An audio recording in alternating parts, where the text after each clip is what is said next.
Boa tarde Marcos, boa tarde Manuela. Hoje é o dia 25 de maio de 2021 e esta é a segunda entrevista concedida por Marcos Caingangue, estudante de Direito da URGS, para o projeto Documentando a Experiência da Covid-19 no Rio Grande do Sul, desenvolvido na mesma universidade. A primeira entrevista foi concedida no dia 8 de agosto de 2020, para mim, professora Carla Simone Rodegueiro, e para a estudante Manuela Peron de Pavone, ambas ligadas ao curso de História da URGS. Leitura do termo de consentimento livre e esclarecido.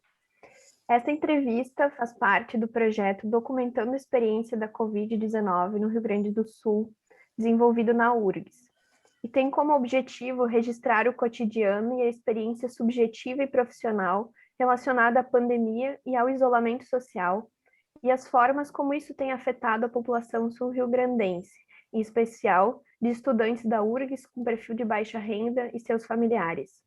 Você tem liberdade para decidir se participará ou não da pesquisa e pode solicitar interrupção da entrevista ou desistir a qualquer momento. Você pode autorizar a divulgação da sua identidade ou solicitar que ela seja omitida. A entrevista será utilizada para fins de pesquisa, educação e cultura e será divulgada na internet para que você e outras pessoas tenham acesso aos resultados. Não há custos nem compensações financeiras pela participação.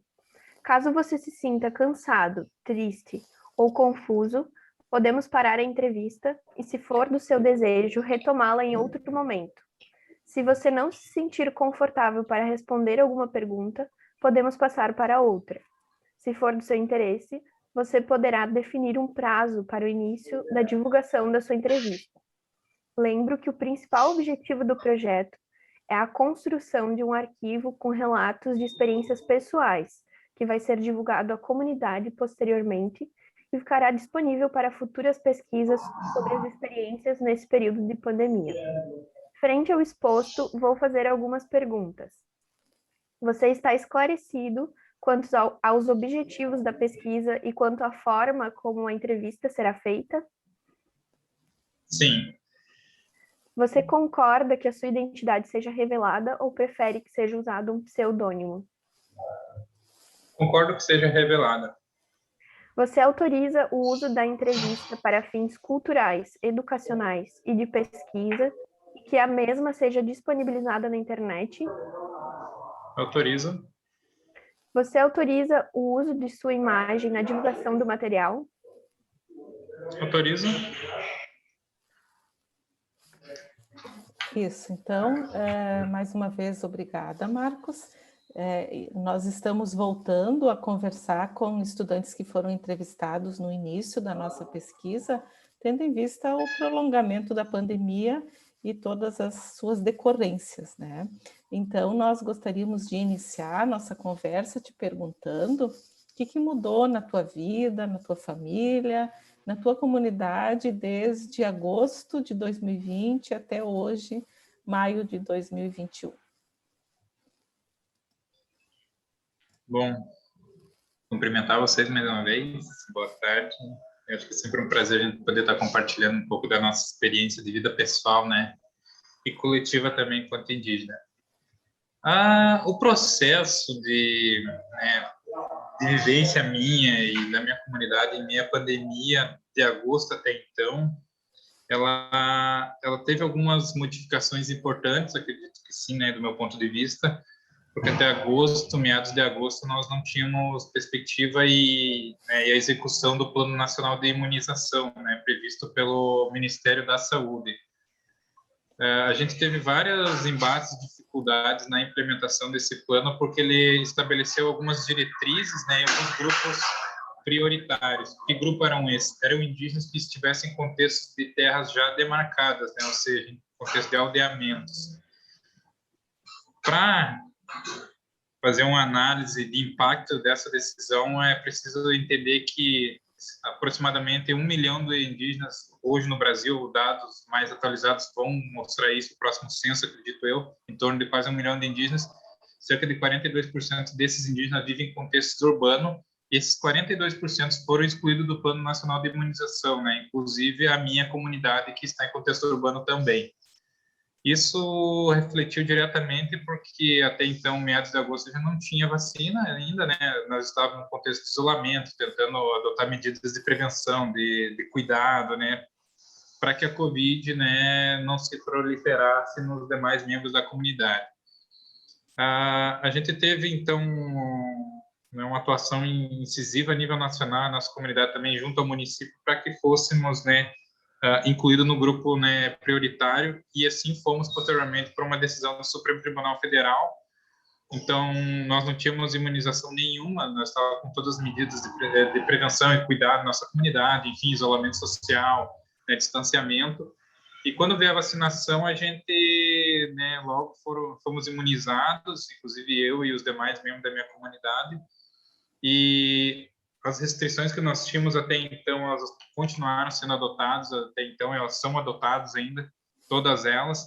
O que muda especificamente foram que todos foram imunizados, né, durante esse período de agosto até então. Isso é importante, né, porque dá uma segurança a mais para mim e para minha comunidade também. E algumas outras coisas a gente já consegue desempenhar, né, que é fazer algumas atividades mais coletivas, mas com alguns cuidados e com restrição de número de pessoas também. Porque mesmo imunizado, a gente sabe que pode ser, né, um dos vetores de proliferação também da Covid-19. Bom, e isso, né, continua limitando nossas atividades no dia a dia, inclusive minha também. Por exemplo, eu trabalho muito e preciso circular entre as comunidades, né? Eu até tenho esse cuidado de não estar circulando muito, né? Adotando todas as medidas de precaução e prevenção também, e cuidado. Mas algumas coisas realmente ainda não mudaram na nossa comunidade, algumas práticas continuam sendo restritas ainda, muitas delas, atividades coletivas, assim, elas continuam sendo restritas ainda, porque a Covid ela não desapareceu, né? Então, mas o que se teve de avanço de agosto até então foi a execução, né, do Plano Nacional de Imunização, que contemplou eu e a minha comunidade, né, por já sermos maior de 18 anos, que o plano estabeleceu dos 18 anos para cima, né? Então, a gente foi imunizado e acho que esse é o grande fator que realmente avançou de lá até então. Então, mas nas práticas do dia a dia não se mudou muito, assim. As restrições elas continuam, as medidas continuam sendo adotadas, os cuidados. Inclusive, teve um período entre a primeira dose, porque nós fomos vacinados com a vacina Coronavac, né, do Instituto Butantan, e ela tem um período entre a primeira dose e a segunda dose, né? E a gente tomou a primeira dose na nossa comunidade e teve um surto de Covid-19 do nada, assim, todo mundo na comunidade testou positivo na minha comunidade, né? Todo mundo, sem exceção, foi feita testagem, todo mundo, e todo mundo testou positivo para Covid, né? E isso não fazia 4, 5 dias que nós tínhamos tomado a primeira dose, porque ela só tem uma eficácia após, né, 3 semanas em média a vacina do Butantan. Ela começa a produzir os anticorpos, enfim, começa a realmente surtir efeito. Nós tomamos vacina e o pessoal, acho que se descuidou e acabou todo mundo, né, enfim, se contaminando e testando positivo para a Covid-19, mas alguns ficaram bem mal. Foi preciso procurar na minha comunidade atendimento médico, né? Mas graças a Deus não precisou ninguém ser entubado ou precisar de um leito de UTI, né? Que era isso bem em meio agora à segunda onda de Covid-19 mais intensa que Porto Alegre, não teve nenhum leito sobrando em nenhum momento quase, né? Superlotação máxima no auge, então a gente teve esse problema, mesmo com os cuidados adotados pela comunidade, todo mundo testou positivo, e quando a gente pensou ter tomado a vacina e alguns entenderam que está imunizado, começou, por exemplo, uma prática nossa muito que é fazer rodas gigantes, assim, com mais de 20, 30 pessoas e tomar chimarrão e, enfim, contar caos, história e ficar ali na beira do fogo, né? E nessa troca por exemplo, de roda de chimarrão, tu vai compartilhando e todo mundo acabou, né, de alguma forma sendo né, acometido pelo vírus e testaram positivo, e isso foi, né, testagem feita pela prefeitura, pelas equipes de saúde que foram até lá, então. E a gente tomou as medidas de lá e redobrou os cuidados de lá, então.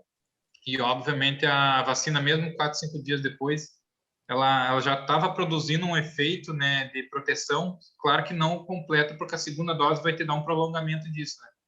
Mas ela ajudou realmente muito, porque nenhum caso se agravou muito, mesmo sendo 5, 6 dias depois da primeira dose, né, ela já consegue agir no teu organismo, foi o que os profissionais nos disseram, né? Então, ninguém agravou e precisou de um leito hospitalar, e eu acho que aconteceu isso, daí teve pós-segunda dose, a imunização completa até então, e a gente continuou adotando as mesmas medidas de restrição e cuidado que foram impostos, que a gente adotou e são impostos desde o início da pandemia até hoje.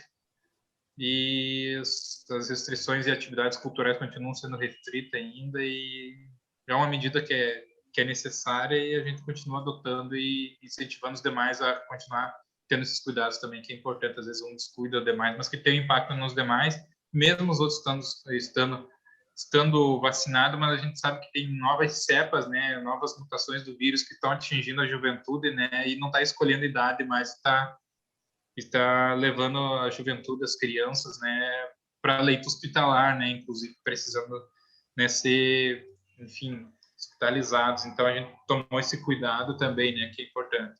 Acho que de alterações e mudanças foram isso nesse cenário. Ok, obrigada. Marcos, no começo dessa tua fala, tu falou sobre a diferença, né, dos indígenas em contexto urbano, e que a princípio eles não entrariam no plano de vacinação. Tu poderia falar um pouquinho mais sobre isso e como que foi, como isso se modificou e vocês conseguiram o direito de se vacinar mesmo em contexto urbano? Então, esse foi uma das partes que eu dediquei ao meu trabalho de conclusão do curso intensamente, porque esse debate, essa discussão surgiu recentemente agora, né, esse ano, porque, como eu falei, o Ministério da Saúde, né, passou a construir e elaborar o Plano Nacional de Imunização e estabeleceu grupos prioritários, né, que deveriam ser imunizados até então. E, historicamente, o Estado brasileiro trabalha numa lógica racista e discriminatória, né, excludente, principalmente quando se fala em povos indígenas e população negra no Brasil também, né, e LGBT e outros que a gente possa trazer. Mas no caso específico do Plano Nacional de Imunização, ele estabeleceu um critério que, né, tinha os grupos prioritários, e dentre eles, nós, povos indígenas, no mundo e no Brasil inteiro, denunciamos internacionalmente que nós estávamos sofrendo um genocídio pelo alto número de casos positivados e os óbitos que estavam, né, acontecendo em nossas comunidades. Em algumas regiões do Brasil, a taxa de mortalidade entre indígenas era 7 vezes maior em relação à população não indígena, né?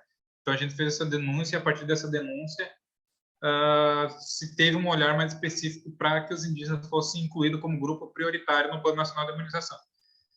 Feito o levantamento dos indígenas no Brasil, como eu falei, cerca de quase 1 milhão, esses dados são da Secretaria Especial de Saúde Indígena, CESAI, ela tem esses dados, ela faz esse mapeamento e tem esses dados. E foi se consultado, né, por essa secretaria, o Ministério da Saúde consultou a secretaria que é vinculada ao Ministério da Saúde, que é uma secretaria, né, do Ministério da Saúde, e perguntou qual era o número de indígenas, deu os dados, né, e disseram que em dado momento o Ministério da Saúde entendeu, bom, então vamos vacinar os indígenas, né, que estão em terras indígenas homologadas ou demarcadas, né, ou seja, e os indígenas que realmente estão em contexto de aldeamento. Só que quando a gente fala em aldeamentos eles estão historicamente por uma característica jurídica e, né, muito ideológica do Estado brasileiro, são indígenas que estão em territórios rurais, onde o Estado brasileiro estabeleceu esses aldeamentos. O que é um aldeamento? Era um espaço construído pelo Estado brasileiro, né, a partir da retirada de vários grupos indígenas dos seus territórios tradicionais e colocados num único local só, para o Estado brasileiro ter um controle e um mapeamento, né, dessas comunidades, desses indígenas que estavam nesses espaços, que inclusive tinham um agente do poder público dentro dessas terras indígenas, que fazia todo o controle e gestão desses aldeamentos, né? Então, essa lógica ela foi implementada no Plano Nacional de Imunização, que disse que só os indígenas que estivessem em contexto de aldeamentos, né, em terras sobre competência da União, que deveriam ser imunizados. Mas, como eu falei, no Brasil, cerca de 42% a 43% da população indígena no Brasil está em contexto urbano, né? Então, o que acontece? O plano automaticamente excluiu essa população indígena, que são muitos, se formos ver, né? Então, e eles são indígenas, não perderam sua identidade, sua cultura, seus costumes, seus hábitos, princípios e valores. É o meu caso, né? A gente exerce, sou caingangue, sou indígena onde eu for, onde eu quiser. E no caso, por exemplo, citando Porto Alegre, não fui eu que vim para Porto Alegre, meus familiares, foi a cidade que chegou até os indígenas. Então, o Estado brasileiro ele adotou essa lógica excludente, né? E disse, bom, vamos definir o Plano Nacional de Harmonização, então, dos indígenas que estão nas terras indígenas, né, homologadas e aldeamentos, que eles usam o termo aldeamento, que é para dizer que a terra indígena é homologada e demarcada, né? Indígenas que estão em contexto de retomada, ou lutando por terra, acampamento, estão fora também, inclusive indígenas do espaço urbano. Então, se excluiu muito mais do que os indígenas do espaço urbano, excluiu os dados estimados, os dados estimados são que mais de quase 1 milhão de indígenas, quase 700 mil ficariam fora da imunização, né, desse grupo prioritário. Então, o que acontece? O plano foi estabelecido, os indígenas, né, se mobilizemos e tal para denunciar essa lógica, né, discriminatória e racial e excludente que estava sendo feita, porque não bastando eles definirem o Plano Nacional de Imunização, uma semana antes de definindo o Plano Nacional de Imunização, a FUNAI, né, que hoje é toda uma lógica ideológica, domina todo o poder público federal hoje no Brasil, ele estabeleceu e, né, instruiu uma resolução chamada número 4, a resolução número 4 da Fundação Nacional do Índio. O que essa resolução ela diz e traz? Conteúdo dela. Ela diz que a palavra final para definir quem é indígena ou não no Brasil seria da Fundação Nacional do Índio. Né? Por que isso é importante? Porque para embasar a justificativa do Plano Nacional de Imunização, eles precisavam saber quem era indígena e quem não era, né? E quem definiria isso era a Fundação Nacional do Índio, o próprio órgão do Ministério da Justiça, o governo federal. Ou seja, não era mais a autonomia dos povos indígenas em deliberar sobre isso, ou do Ministério Público Federal, ou da Secretaria Especial de Saúde Indígena, que tem esses dados, né, e esse reconhecimento. Seria da Fundação Nacional do Índio. Então, a Fundação Nacional do Índio disse assim, bom, os indígenas que nós entendemos indígenas estão em terras, né, demarcadas, que são de propriedade da União hoje, que estão nesses aldeamentos, e eu acredito, o FUNAI, que nós temos responsabilidade só sobre esses indígenas. Os demais não são nem indígenas, acredito que não, porque são aculturados, já estão no espaço urbano, né, podem acessar o Sistema Único de Saúde como qualquer outro usuário, não tem vulnerabilidade, né? Foi dito isso pelo presidente da Fundação Nacional do Índio. E essa resolução teve um impacto e reflexo, né, na hora de construir esse plano de imunização, que disse, bom, então só indígenas em contexto de aldeamento serão vacinados e incluídos no grupo prioritário. Iniciada a imunização, começou a se imunizar só as terras do interior do estado, como eu falei, que é onde estão esses aldeamentos ainda, né? Porque os indígenas, inclusive, durante o período da ditadura militar e da colonização, eles foram retirados grande parte do espaço urbano, onde a colonização vinha, né, intensificando, né, e foram tirando os indígenas dessas áreas, da área litorânea do Brasil todo, e foram colocando nesse espaço de aldeamento que ficava cada vez mais nos interiores e nas áreas rurais. Então, tu excluiu todo esse grupo, né, quase 600, 700 mil indígenas desse plano, só por essa lógica discriminatória e racial. Então, os indígenas ficamos loucos com isso, obviamente, não aceitamos isso, e aí começou o Plano Nacional de Imunização, começou a imunizar só alguns e nós não, e a pandemia está afetando o espaço urbano, indígena, no espaço rural, e não era tipo assim uma desigualdade na afetação, porque inclusive no espaço urbano os dados, né, levantamento feito em pesquisa científica, inclusive por universidades, né, do Brasil afora, de que os indígenas tinham a mesma vulnerabilidade no espaço urbano e no espaço rural em qualquer lugar do Brasil, em qualquer âmbito e espaço que estivesse. Então, o plano deveria levar em consideração isso, né?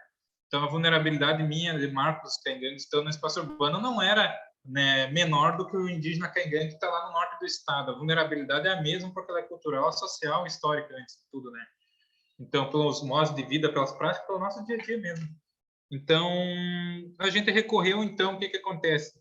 A gente fez essas denúncias e a articulação dos povos indígenas no Brasil, a PIB, que a gente fala, né, que é a articulação que representa os povos indígenas a nível nacional, entrou com a ação, né, a ADPF, que é a ação, né, direta de arguição de preceito constitucional, que é a violação de um princípio fundamental, que era o direito à assistência de saúde e imunização. E, de prontidão, o ministro relator para o Roberto Barroso, ele de imediato ordenou e determinou que a União incluísse todos os indígenas no Plano Nacional de Imunização, sem discriminação ou diferenciação alguma, visto que esse termo adotado, essas características e elementos levados em consideração, era adotada antes da ditadura militar, durante a ditadura militar, de forma, né, que é uma forma colonizadora, utilizada inclusive na ditadura militar, que era a ideia de integrar os povos indígenas à sociedade nacional, que em dado momento eles deixariam de existir e seriam só mais um CPF, né, que é uma lógica que foi rompida pela Constituição de 88, que reconhece o direito, a diferença, o direito à preservação dessas culturas, né, a preservação, né, dos povos indígenas no Brasil, e o Estado deve resguardar e proteger, né, esses grupos. Então, se inverteu essa lógica, mas, como eu falei, a lógica do atual governo, ele é esquizofrênica, né? Ela é retrógrada, é muito antiga, é uma coisa voltada à década de 40, 50 do Estado brasileiro, né? E ele utilizou essa mesma metodologia e desconhece os direitos sociais que avançaram agora. Sabem muito bem, mas adotam e fazem porque querem isso. A gente recorreu ao Supremo, o ministro determinou todas as medidas, dentre elas, não incluía a ação como um todo, ela não envolvia só imunizar indígenas no espaço urbano, envolvia a retirada de garimpeiros em terras indígenas, envolvia outra demanda de, além da imunização, a retirada de garimpeiros, a instalação de barreiras, né, sanitárias nas comunidades indígenas que tivessem maior afetação, principalmente no norte do Brasil, na região amazônica, onde a gente tem um problema muito grave, né, a retirada de não só dos garimpeiros, mas também dos grupos que estavam praticando desmatamento ilegal também, né, e devastação de várias comunidades. E, inicialmente, o Ministério da Saúde cagou para isso, o Poder Executivo cagou para isso, porque, normalmente, o Poder Executivo ele só toma uma medida prática em relação a isso quando o plenário do Supremo Tribunal Federal delibera sobre isso, ou seja, os 11 ministros tomam uma decisão em relação a isso. Como é um caso só do único relator e uma decisão do ministro, eu posso relaxar quanto a isso e não executar. Na verdade, tem que executar, mas a lógica do governo ultimamente tem sido, né, não, só se o plenário referendar, eu executo. Aí, mas de prontidão, depois de 2 meses, vendo que o governo não estava imunizando indígenas no espaço urbano, não estava retirando garimpeiros, não estava inibindo a grilagem, não estava coibindo, não estava fazendo barreiras sanitárias, não estava disponibilizando cesta básica, não estava disponibilizando equipamento de proteção básico para as comunidades, álcool gel, nada. Aí ele levou para o plenário referendou por 10-0, né, na hora. Aí o governo começou a incluir os indígenas no Plano Nacional de Imunização com muita dificuldade, né? Então, muitas das medidas adotadas pelo plenário ainda não foram implementadas, não foi retirado garimpeiros, não foram instaladas barreiras sanitárias, não foram várias outras medidas, mas o que se andou até então no momento foi a imunização de indígenas, inclusive em espaço urbano, que é importante, mas não porque o executivo está tendo essa sensibilidade, porque os indígenas estão cobrando e acionando o Ministério Público Federal para que, né, se tem esse direito garantido e resguardado, que as prefeituras locais ou que a CESAI, através das suas equipes de saúde e atendimento, faça essa imunização. Então, dentre esses grupos que cobraram, foi a minha comunidade, outras tantas em espaço urbano, e hoje a gente tem imunizado, mas por uma luta e uma conquista nossa, não do governo, né? O governo teve sensibilidade, ou a CESAI teve sensibilidade, ou os municípios teve, né? Muitos municípios não estão imunizando ainda indígenas em espaço urbano, a gente está precisando fazer, né, acionamento do Ministério Público Federal, da Defensoria Pública, né, enviando ofícios, né, notificando para as consequências deles não imunizarem, né, os indígenas nas suas localidades, né? Então, a situação, o panorama é esse, mas só para contextualizar um pouco de que modo surgiu essa inclusão e por que essa luta está tão intensa no Brasil ainda, né, para imunizar os indígenas no espaço urbano e por que eles são excluídos reiteradamente das várias políticas públicas. Eu citei aqui a de imunização, mas essa prática, essa lógica, ela é utilizada para todas as outras políticas públicas, territorial, saneamento, educação, porque tu tem que estar em terra indígena demarcada, para tu ter direito a isso e aquilo, ou qualquer outro direito, né? Então, normalmente, se tem aquela lógica de que o indígena no espaço urbano, ele não é mais indígena, se tornou menos indígena, é aculturado, sabe? Isso já num preceito constitucional, a lógica da Constituição Cidadã, ela não contemplou isso e ela resguarda o direito de ser indígena em qualquer local que tu esteja. O Estado brasileiro tem que proteger e fazer valer esses direitos, né? Ok, Marcos, continuando nessa mesma direção, eu lembro que lá na primeira entrevista você já tinha feito um balanço a respeito de mortes e infecções do coronavírus nas comunidades do Rio Grande do Sul. E agora, tendo em vista que a vacinação ela iniciou só esse ano, né, e ainda com esses problemas, você poderia voltar a fazer um balanço assim a respeito dos casos e das mortes por coronavírus nas comunidades indígenas no Rio Grande do Sul? E também você mencionou a respeito de circular entre diversas comunidades. Então, creio que você tem condições de nos dar esse panorama mais do presente. Olha, em relação em agosto, eu lembro que eu tinha falado que eu não tinha passado de, acho que tinha vários casos, tinha mais de 200 e poucos casos na época, se não me engano, e não sei se chegava a 32 óbitos, 31, alguma coisa no estado do Rio Grande do Sul. Hoje, com o passar do tempo, obviamente, com os dados, eles aumentaram muito, até a imunização que eu tinha, os dados e conhecimentos, né? Até agora, até pós-imunização, esses dados caíram muito, né? Então, mas a gente pode dar uma repassada nisso.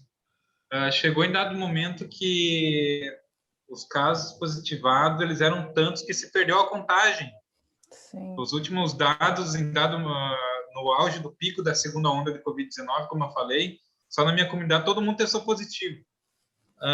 Em outras comunidades do norte do estado do Rio Grande do Sul, que aqui a gente ainda teve um mapeamento e uma testagem do município de Porto Alegre, mas que ainda é uma população um número pequeno né, em termos de Porto Alegre, e fica mais fácil tu fazer testagem em 3.300 indígenas em Porto Alegre, diferente do norte do estado, em que a única terra indígena lá, chamada Guarita, por exemplo, tem quase 10 mil indígenas, né? Em que os municípios do interior estão nem um pouco, né? Não tem estrutura também, não tinham condição de fazer testagem nem mapeamento.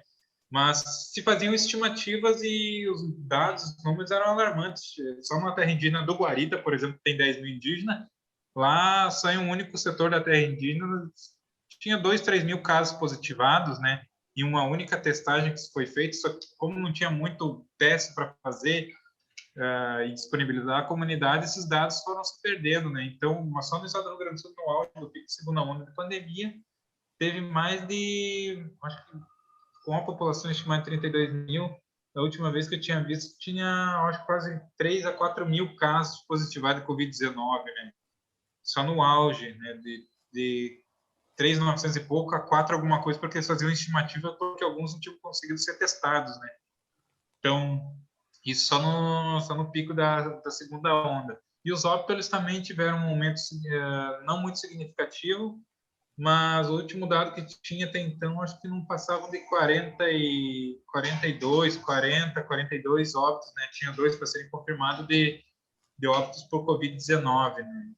Então, e depois da imunização, obviamente que os dados de caso Covid, eles reduziram drasticamente. Eu acho que até então os dados da Secretaria Especial do Estado, que estava fazendo esse acompanhamento, e da CESAI, que é a Secretaria Federal, pós segunda dose do pessoal tomado, não tinha relatos de mais de 100 casos, 90 e poucos, assim, mas não era nem entre os mais velhos, era entre mais os jovens, né, que não tinham sido imunizados, pessoal de menos de 18 anos, que era o caso, né.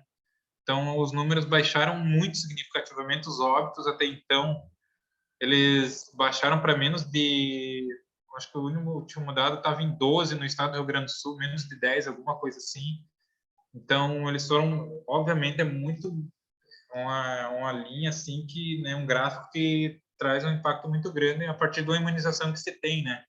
Então, e até o momento, assim, por exemplo, hoje, por exemplo, eu não vi nenhum caso no estado do Rio Grande do Sul, ou há semanas que eu não vejo falar de um óbito indígena, né, por Covid-19. Então, os casos também de contaminações têm reduzido. Isso é o último levantamento, mas se for ver agora mais recentemente, eu acho que não chega a 100 casos de positivados nas comunidades indígenas, porque realmente a imunização trouxe um efeito muito positivo, assim, né? que o pessoal, claro, algumas comunidades se descuidam porque o número é maior de pessoas, não consegue ter um controle maior sobre isso, como é o caso da terra indígena Guarita ou Nonoé, que tem 10 mil indígenas, né? Então não consegue ter um controle de restrição de circulação, distanciamento, mas uma pessoa tenta adotar assim e vai fazendo o possível dentro das condições e possibilidades também, né? Então, mas obviamente que a imunização, ela, por isso ela foi tão, né, tão cobrada e, né, e se fazia necessária e independente do espaço que os indígenas tivessem, no rural ou espaço urbano, né? Ela trouxe esse dado muito importante e significativo também, assim como os dados para a população idosa no Brasil, né? Tu vê a taxa de mortalidade reduziu muito drasticamente a partir da imunização, né, desses grupos também. Então, para nós não foi diferente também. Desculpa, Manu, mas eu vou associar uma outra pergunta. Se houve algum tipo de reação de temor das pessoas da comunidade em relação à vacina? Teve por parte do pessoal mais evangélico, né, que é um problema no Brasil hoje,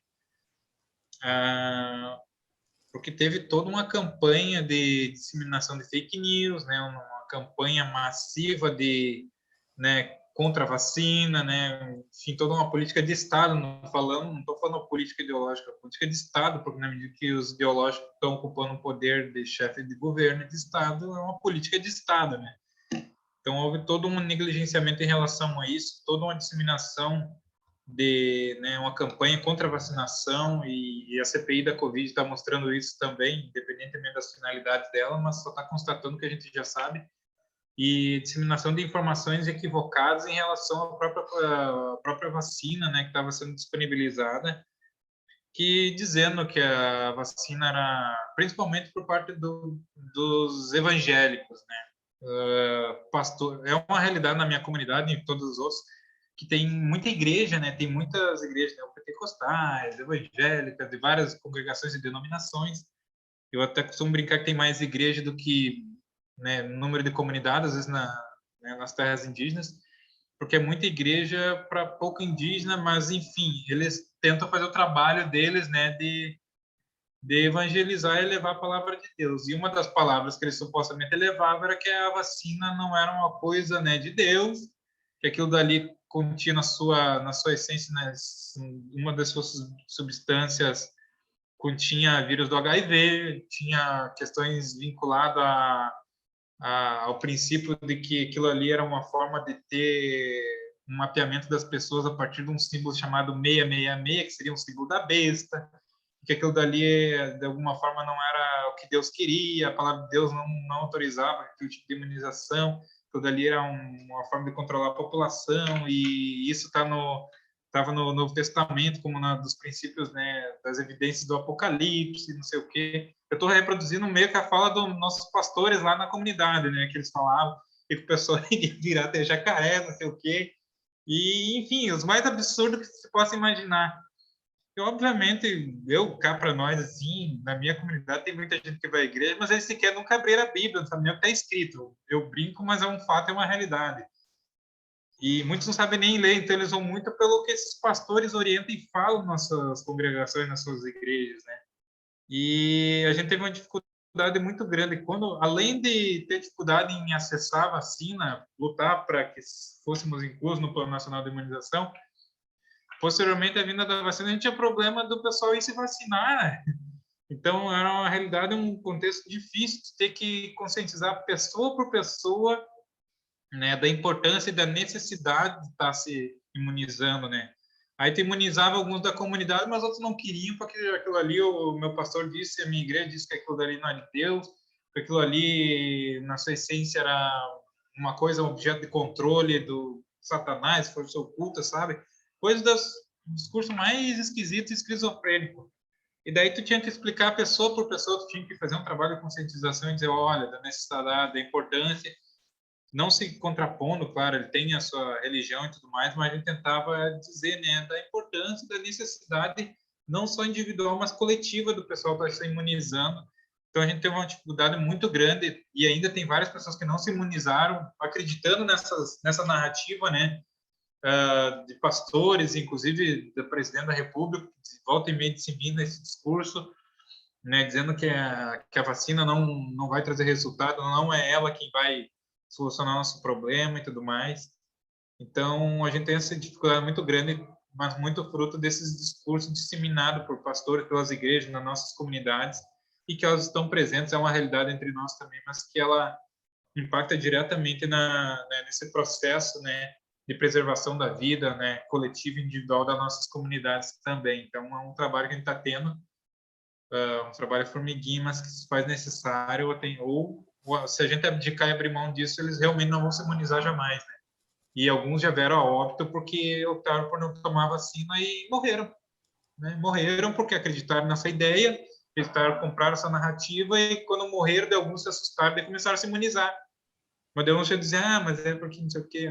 Não, é realmente essa a consequência por acreditar em algo que é supostamente só disseminado e não na ciência, né? Tem coisas que tu tem que realmente se imunizar e não vai ferir tua religião, teu princípio, teu valor, sabe? Então é um trabalho que a gente tem que ir trabalhando e explicando um por um, assim, mas que vem trazendo resultado, assim, em alguns casos que não se imunizaram, ou testaram positivo, ficaram super mal, quase morreram, e em outros casos vieram a óbito. Ok, obrigada. Eu ia fazer essa mesma pergunta, então tudo bem. Eu só ia acrescentar, porque nessa lógica parecida, a gente vê o fenômeno também das fake news a respeito dos medicamentos não comprovados, né? Que seu uso não teria eficácia, né? Então, queria que o Marcos falasse um pouco sobre isso também. Cloroquina, o que acontece? É uma realidade durante a pandemia também, né? Inclusive, isso já são constatações. E uma das questões que foi taxada pela CPI da Covid agora é que o Pazuello mentiu, ex-ministro da Saúde, mentiu quando disse que não distribuiu para as comunidades indígenas cloroquina, por exemplo, né? Disponibilizou milhares e milhões de caixas, né, do medicamento chamado cloroquina, o kit, né, prevenção para a Covid-19. Porque eles optaram em adotar essa narrativa, esse discurso, essa ideia, essa visão, né, de negacionismo e que, em dado momento, se tinha uma receita para, né, prevenir em relação à Covid-19. Esse discurso ele foi disseminado pelo Brasil afora, mas você não viu muita disponibilização, se viu uma pressão grande para disponibilizar através dos profissionais de saúde, que os médicos pudessem receitar, que as unidades e hospitais pudessem disponibilizar e usar nos seus tratamentos e medicação de pacientes que estivessem acometidos de Covid-19. Só que os hospitais e a rede de saúde e boa parte dos profissionais médicos, né, se negaram a adotar um medicamento de alto risco, né, que mais se comprovou riscos à saúde do que benefícios, né? Só que em nenhum desses espaços o governo disponibilizou esses medicamentos assim, chegou e disponibilizou, a não ser em comunidades indígenas, né? A gente teve a realidade, isso não é suposição, isso é fato constatado, comprovado já, né? Que o Ministério da Saúde disponibilizou grandes quantidades e, né, ordenou que o Exército fizesse a distribuição de cloroquina, milhares, né, milhares de caixas né, de estoque foram disponibilizadas na região amazônica, né, para tratamento precoce da Covid-19, né, com cloroquina.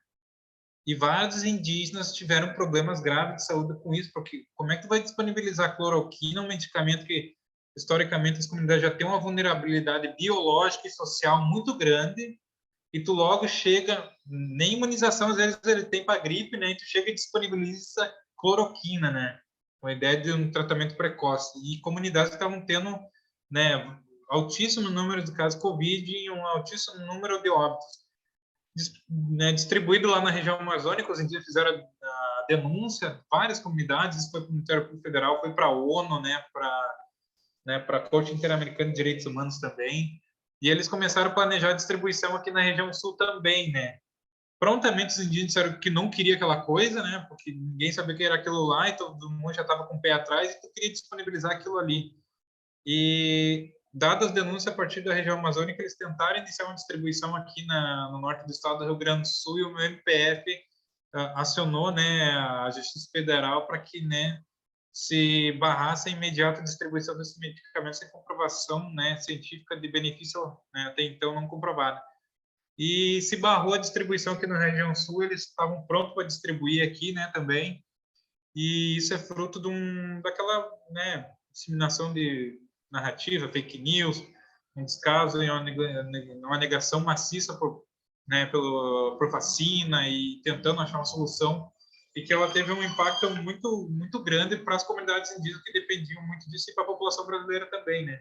Então, depois teve a Invectimina, né, Vermectina, nem sei o nome, tentou se implementar essa lógica de novo, essa narrativa de que era um novo medicamento.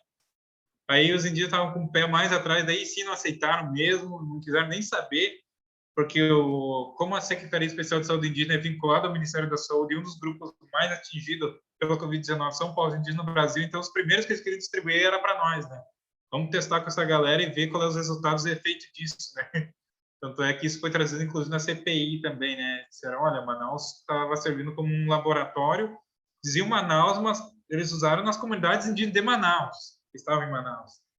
Então, é uma realidade, né? E a gente vem tentando trabalhar nessa lógica para também o pessoal não comprar esse discurso, né? Essa ideia também de que qualquer medicamento ou informação que é disseminada por alguns profissionais na mídia e vinculado à ideologia governista, né, para que os indígenas não levem essa narrativa à frente, adiante, ou se utilize desses medicamentos. Graças a Deus, na minha comunidade, ninguém nunca utilizou isso. No estado do Rio Grande do Sul, o pessoal que eu conheço assim, está bem tranquilo com relação a isso, muito bem informado. A gente vem fazendo trabalho de informação, né, de multiplicar essas ideias, uma narrativa mais correta, mais verdadeira, né? Então é importante isso. Mas por contexto da pandemia dificultou o diálogo, a comunicação. A gente tinha mobilizações antes, reuniões mais frequentes para tratar dessas questões, trazer à tona alguns fatos, algumas questões que são importantes e relevantes. E né, as mídias, o âmbito virtual, ele é muito ele se tornou difícil para as comunidades indígenas, para as lideranças, né, que muitos teriam internet, não tem computador, não tem celular, enfim, toda uma falta de estrutura, né? Então, a falta de informação também acaba levando essas comunidades, inclusive as nossas, a muitas vezes se utilizar de ivermectina para tratamento, às vezes, né? Teve alguns casos aqui, mas que logo o pessoal foi acionado, inclusive, né, para as comunidades e o Ministério Público Federal agir, né, de alguma forma mais rápida, de forma a coibir isso, né? Então, vai tudo a partir da informação que é trazida, né? Então, a gente tem uma dificuldade muito grande nisso. Na medida que a gente informa a comunidade da liderança, logo ele está informado, ele, né, reproduz para toda a comunidade, o pessoal fica melhor informado e consegue ter um cuidado, né? Consegue agir de uma forma mais adequada e correta, né, dentro de uma lógica de prevenção para a Covid-19. Marcos, você dizia na primeira entrevista que as estratégias de lutas de vocês, elas tinham que ser transformadas por conta da pandemia, do isolamento, e agora você o tempo todo está falando a respeito dessa agência, desse esforço para ficar atento e para mobilizar o Ministério Público. Poderia falar um pouquinho assim a respeito das estratégias de luta, de articulação, de mobilização, apesar da pandemia? Sim, ela é uma realidade. Lá em agosto ainda a gente estava tentando se adaptar a ela, né? Mas hoje as comunidades elas já estão conseguindo se utilizar. Um dos trabalhos que eu faço também, e outros alunos e acadêmicos indígenas, e não só acadêmicos, mas os que têm conhecimento de manuseio e utilização dessas ferramentas mais virtuais, como notebook, participar de uma reunião virtual, uma live, o pessoal tá pegando no jeito. É tudo uma questão de, né, de prática e de estar se adequando ali e se utilizando essas ferramentas. E hoje há um grande número de lideranças já conseguindo acessar essas ferramentas. Esse meio virtual a gente vem ocupando também, né? Há uma intensificação de documentários, de informações hoje disponibilizadas e produzidas por indígenas e organizações indígenas, né? Mas a partir dos próprios indígenas que estão conseguindo se utilizar dessa nova tecnologia que até então não era muito utilizado por nós. Era utilizado mais por acadêmicos indígenas, por exemplo, que estão no ensino superior, utilizado por estudantes e tudo mais, mas nunca utilizada por liderança indígena. Eu uso o termo feito a facão, a machado ainda, né, moda antiga, que nunca sequer tiveram contato. Se eu der um treco de um iPhone desse pro meu pai, ele diz assim, eu nem quero um negócio desse, me dá um de botãozinho. Mas é através desse aqui que tu faz uma live, tu consegue, né, fazer uma reunião e tu aparecer, ou passar teu áudio, ou escutarem você e vice-versa. Então é uma realidade nova, mas que de agosto para cá, até agosto eu tinha falado que era uma dificuldade que a gente estava tendo. Ainda temos, mas que hoje ela já não é tão, né, grave como era antes, ou dificuldade tão grande como era anteriormente até agosto. Então hoje as lideranças estão se apropriando, estão se empoderando do uso dessas ferramentas. Tu vê um uso maciço por parte das lideranças hoje. Até agosto nós fazíamos uma reunião, por exemplo, convidava 50 lideranças e 10, né, no máximo 15 conseguiam se conectar. Hoje tu vê 30, 40, né, às vezes até mais. Então tu vê que o pessoal começou, né, a partir do contexto, se adaptar a ele também e de alguma forma se adequando, porque como a gente bem falou, a roda está girando e a gente não pode ficar para trás né, e todas as discussões sobre direitos estão acontecendo no Congresso, estão acontecendo em Brasília, estão acontecendo na Assembleia Legislativa do Estado, estão acontecendo nos municípios, e a gente não pode ficar de fora dessas informações e dessa articulação também, né?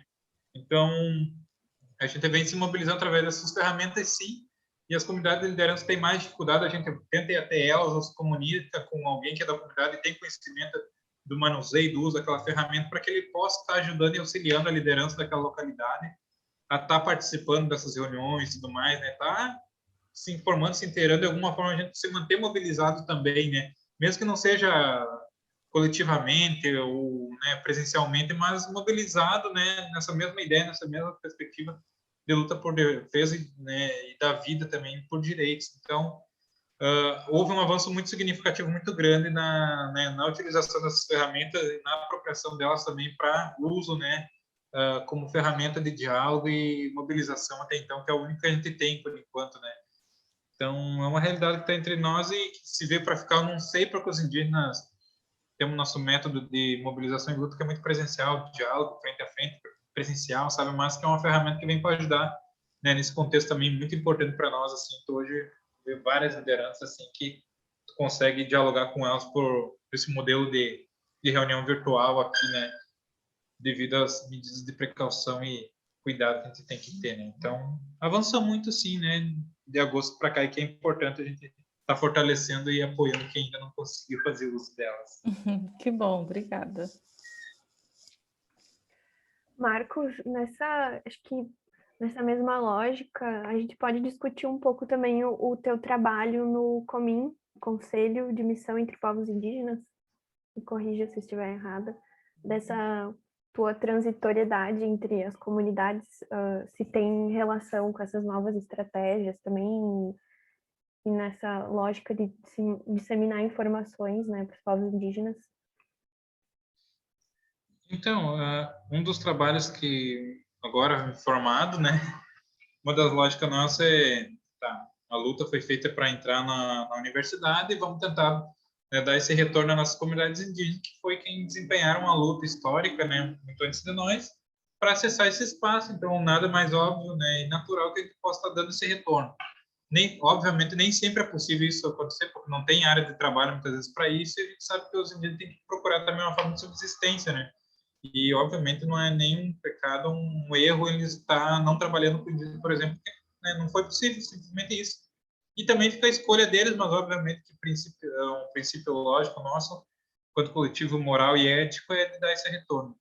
E a minha lógica foi essa também. Quando eu já estava me formando, faltando uma semana, umas 3 semanas para entregar meu TCC, o pessoal abriu um processo seletivo, né, no COMIN, que é ligado à FLD, para uma vaga para trabalhar com povos indígenas no Rio Grande do Sul.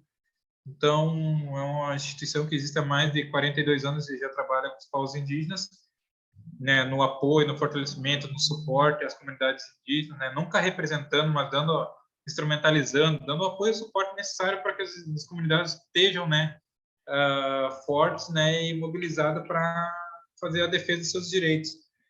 Mas sempre trabalharam nesses espaços não indígenas, né? E uma das questões que eles colocaram para esse processo de seleção foi dar prioridade para um indígena, né?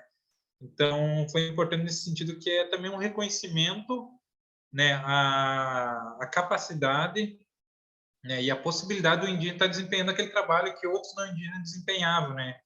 Vários não indígenas que são ligados ao COMIN, por exemplo, e tem outra instituição chamada CIMI, são próximas às comunidades indígenas, sempre estiveram trabalhando no apoio, no suporte, no fortalecimento, né, na assistência às comunidades indígenas, né, na defesa dos seus direitos, nas mobilizações, mas sempre foram não indígenas, né? Então, quando abriu uma vaga, eles fizeram questão de dar prioridade para o indígena, fazendo esse reconhecimento, né, da importância da diversidade, da pluralidade nesses espaços também, né, da justiça por gênero também, né?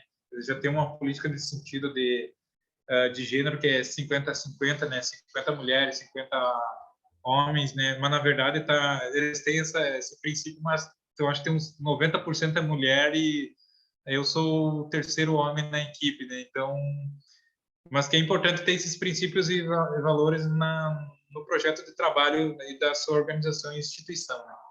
Aí eles estão pensando nessa ideia de, né, agora trazer essa representatividade e pluralidade para o espaço também, né? Porque é muito além da justiça de gênero, também tem que ter a justiça, né, étnica também, da pluralidade também. Uma coisa, né, soma com a outra. Aí eu passei no processo seletivo e até então eu desempenho esse trabalho, né, de apoio às comunidades indígenas, todas elas no estado do Rio Grande do Sul, né, de traçar estratégia, elaborar projetos, fazer o encaminhamento desses projetos junto à nossa instituição e junto aos governos municipais, estaduais e federais também, né, uma competência minha agora, e atuar na assessoria, né, jurídica das comunidades indígenas também, nos processos de demarcação que estão em litígio no judiciário, dar esse acompanhamento, passar as informações, ver como está o processo com o âmbito jurídico nosso. Então, além dos projetos e acompanhamento jurídico, fazer as formações, né, de lideranças indígenas das comunidades. Agora não está sendo possível fazer presencialmente, mas a gente está fazendo virtualmente com a liderança. Então, todo esse trabalho de fortalecimento às lideranças, às comunidades, é um papel meu agora, enquanto indígena, que estou trabalhando no COMIN, na instituição, né, que tem um dos propósitos, né, da sua política institucional é o apoio e suporte às comunidades indígenas, né, principalmente na região sul do Brasil, entre Rio Grande do Sul, Santa Catarina, Paraná e toda a região norte do Brasil, e uma parte do Nordeste, né? Tem equipes trabalhando nesses espaços para dar apoio às comunidades indígenas, e daí tem outros que são responsáveis por população negra, agroecologia, assim, outras coisas, né? E eu estou responsável pela parte indígena junto com outros, só no estado do Rio Grande do Sul, outros 6 colegas, né? Entre mídia e pessoal do financeiro, pessoal do administrativo, pessoal da coordenação, né? E assim na região amazônica também, né? Então, fora o pessoal de Santa Catarina, do Paraná, que são outras equipes, e a gente compõe a FLD, que é a Fundação Luterana, né? Que daí é um guarda-chuva maior ainda, que daí tem outras equipes trabalhando com outros grupos sociais, LGBTs e outras coisas, sabe? Então, são projetos muito bem-vindos, que historicamente já tem um trabalho longo junto às comunidades indígenas, liderança, e as comunidades reconhecem, né, por esse vínculo que se construiu, né, com essas ONGs, com essas instituições, né? Então, é importante que eles tenham esse reconhecimento e da necessidade de ter um indígena compondo sua equipe, né? E daí fechou que eu tinha todos os critérios também, né? Daí, graças a Deus, deu tudo certo, e hoje eu trabalho junto às comunidades indígenas, que é aquela ideia que eu falei no início, né, de a gente um dia poder entrar na universidade, com outra coletiva, a gente poder dar esse retorno às comunidades, né, e sendo por uma instituição que trabalha historicamente com os povos indígenas, melhor ainda, né. Então, é um pouco do trabalho que eu venho fazendo. Por exemplo, tem um retomado de Choclen lá em São Francisco de Paula, o pessoal disse: Marcos, tu está trabalhando na instituição, porque na ausência do Estado brasileiro, tu tem que se agarrar em quem é teu parceiro, né. Tu vai pedir apoio nos municípios, eles não te dão. Tu vai nas secretarias do Estado, não te dão, muito menos a União. Então, aí sobra para esses parceiros, para esses agentes, né, que tem, no caso, eu que tenho maior circulação e articulação com outras instituições, tentar buscar e viabilizar algum apoio. No meu caso, eu viabilizei, por exemplo, para eles, que eu estou levando para eles lá amanhã, junto com a nossa equipe, eles pediram tábua, telhas, para fazer casas, né? Para 6 casas, e a gente conseguiu todo o apoio e suporte financeiro para fazer aquilo lá. E meu papel é ir lá, fazer a compra das coisas e executar a compra para que eles consigam construir né, essas habitações e essas casas, mesmo sendo na beira de estrada, porque eles precisam disso. O inverno chegou, tá frio e tu precisa, né, eles estão embaixo de lona, barraco de lona, e o trabalho meu articular é fazer esse projeto e fazer esse encaminhamento e dar esse retorno para eles, né? Então, meu trabalho tem sido nisso, e formações de liderança e outras tantas coisas, e outras coisas vão surgindo que a gente nem sabe também. Mobilizações também é uma responsabilidade nossa, assim, de apoiar financeiramente e dar todo o suporte, né? Um pouco disso. Cesta Legal. básica, que é uma coisa que a gente está distribuindo para todo o Brasil agora também. Parabéns pela seleção, então, e boa sorte no trabalho. Marcos, você disse que agora está formado, né? E quando nós conversamos em agosto, a gente estava iniciando o primeiro semestre do ensino remoto. E depois tivemos agora, nessa semana, estamos terminando o segundo semestre de 2020, né? E a Manu mencionou que você apresentou o TCC.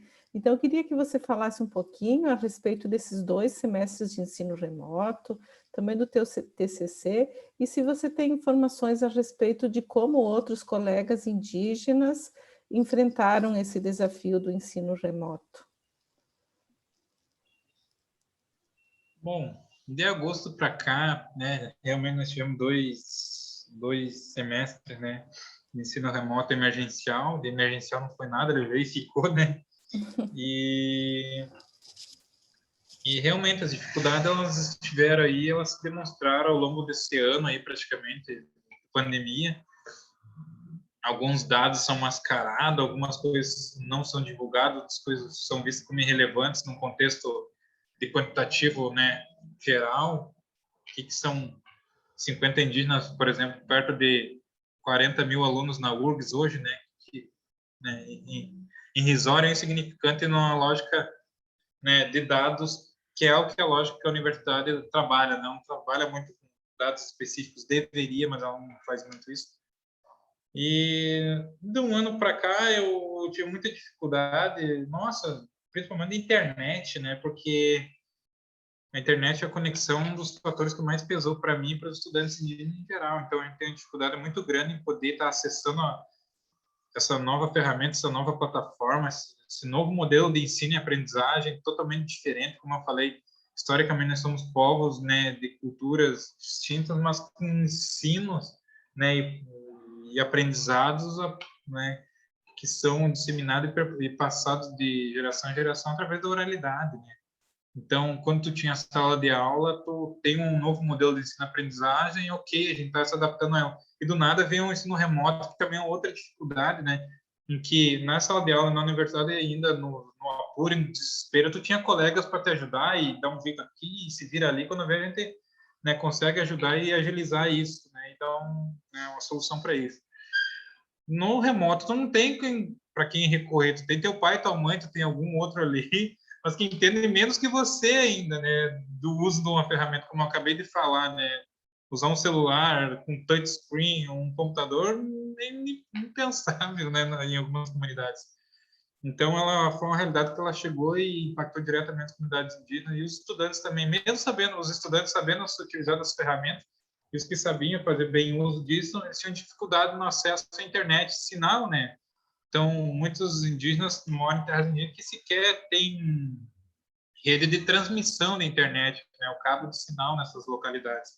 Então, tu tinha que ter um modem, um 4G, ou internet do celular, para fazer um carregamento das aulas, depois ir para casa ou ir em alguém conhecido na cidade, porque as nossas áreas, boa parte delas são em áreas rurais, e tu tinha que ir na cidade, carregar as aulas, depois voltar para casa, né? Tu não conseguia fazer aulas síncronas, né? Sim, assíncronas, no caso.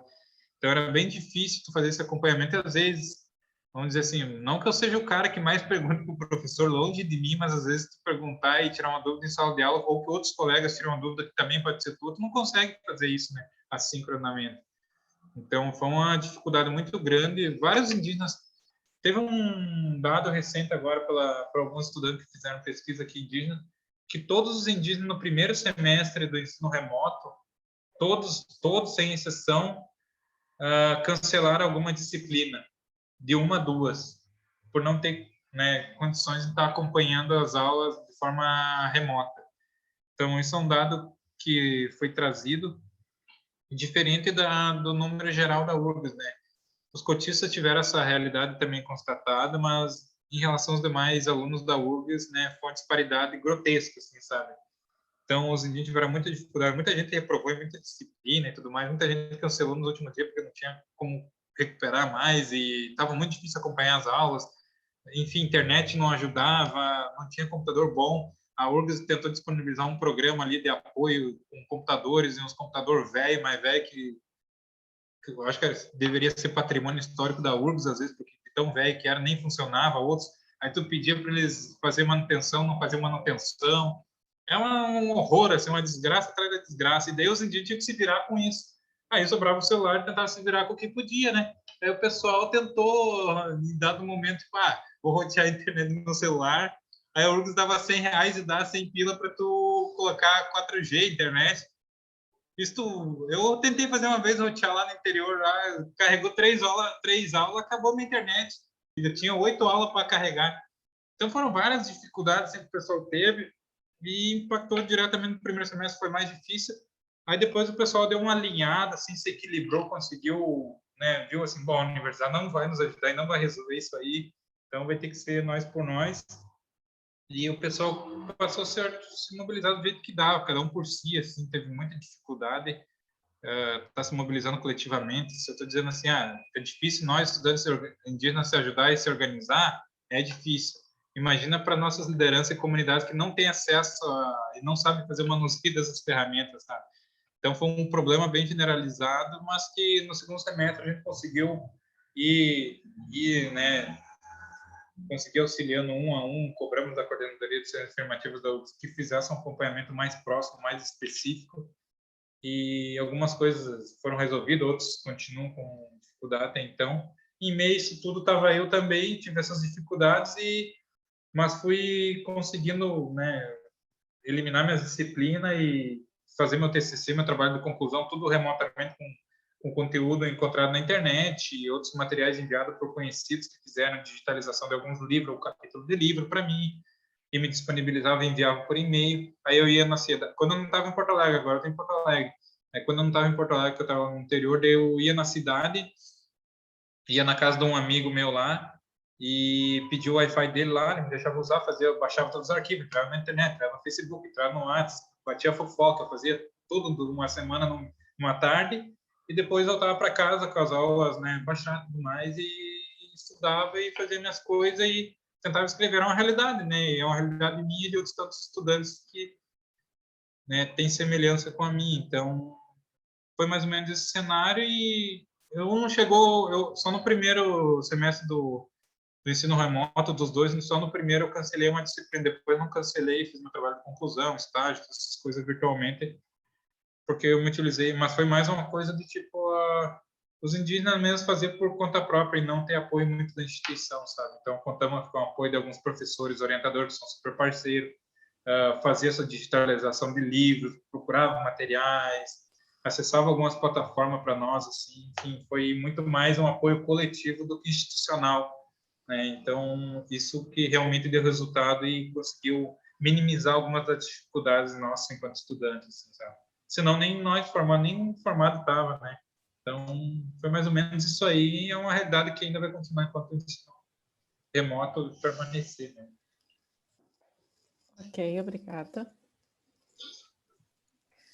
Antes tu comentou bem rapidinho sobre o teu TCC e como ele tem a ver até com o tema da nossa conversa, né? Como ele fala também sobre a pandemia e os povos indígenas.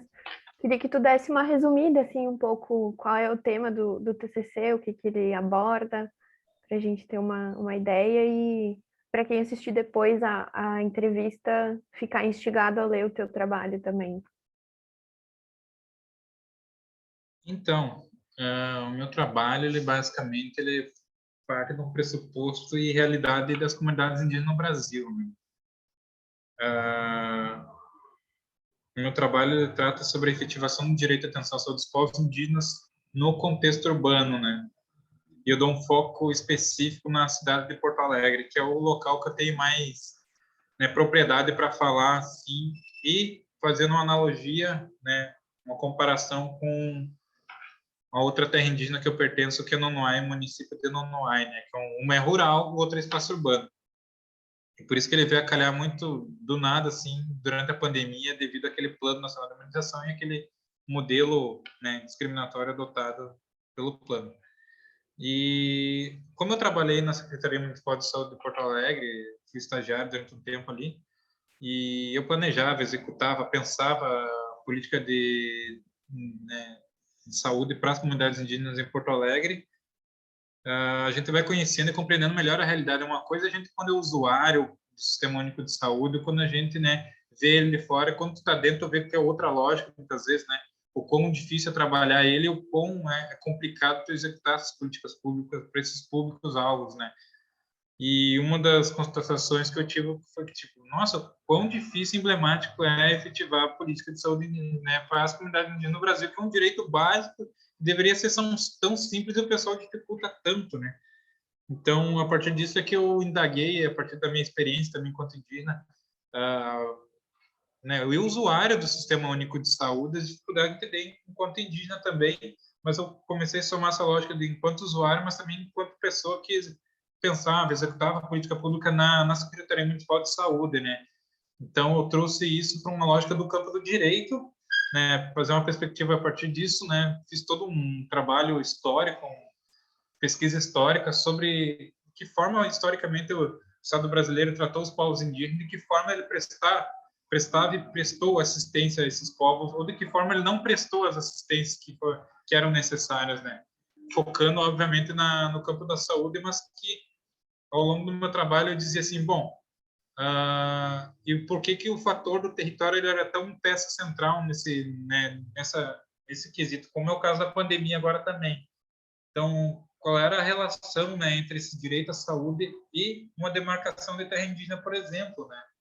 E a gente vai ver que ela tem relação com vários outros direitos também, educação e outros tantos que a gente pode citar aqui. Porque, como eu falei, historicamente, um dos direitos que os povos indígenas mais lutam é pelo direito territorial. Bueno, segundo é saúde, educação e outras tantas, né? Mas automaticamente, em nenhum momento de lei nenhuma ou de legislação, em nenhum momento diz que um é pré-requisito do outro, né? Então, ou seja, tu não precisa ter uma terra demarcada para ter acesso a uma política de saúde específica, por exemplo.